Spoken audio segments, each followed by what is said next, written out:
साथ संगत जी प्रेम से कहना धन निरंकार जी। साथ संगत जी, आज का विषय है सत्संग क्यों आवश्यक है।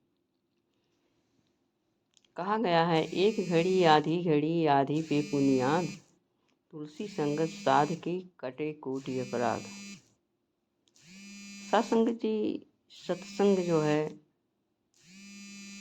क्षण मात्र का सत्संग भी हमारे जीवन के करोड़ों अपराध को माफ कर देता है, दूर कर देता है।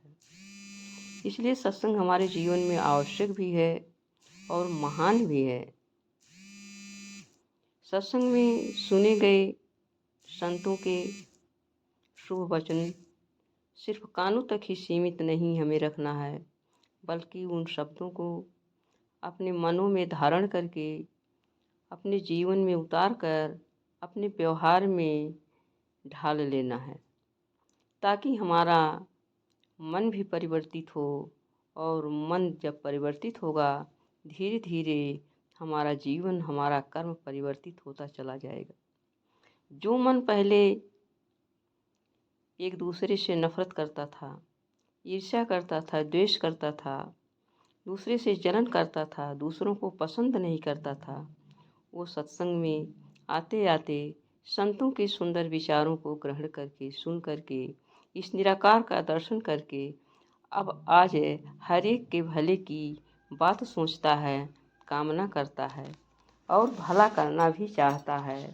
इसलिए सत्संग हमारे जीवन में जितना आवश्यक है, उतना कोई भी चीज़ आवश्यक नहीं है। जैसे पेट की भूख को मिटाने के लिए भोजन आवश्यक है, उसी तरह से हमारी आत्मा को की जो भूख है वह सत्संग से ही मिटती है। इसलिए सत्संग को जरूर करना चाहिए। सत्संग जी, इस परमात्मा को जाने बिना संसार में इंसान उसी तरह से है जैसे एक किराए के मकान में रहने वाला व्यक्ति रहता है।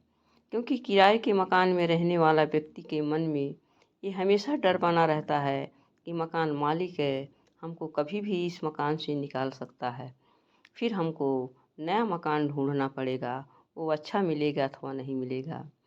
और जब वही अपना खुद का मकान बना लेता है या ख़रीद लेता है तो निश्चिंत हो जाता है, क्योंकि उसका अपना मकान होता है।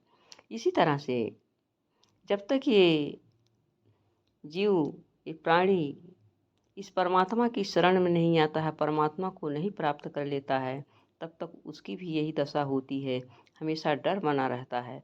और जब वो परमात्मा को अर्थात अपने निज घर की प्राप्ति कर लेता है तो उसका जीवन जो है अपने घर में होता है, संसार से उसको कोई भय नहीं होता है और वह जो है संसार की तरफ कोई रुझान भी नहीं रखता है।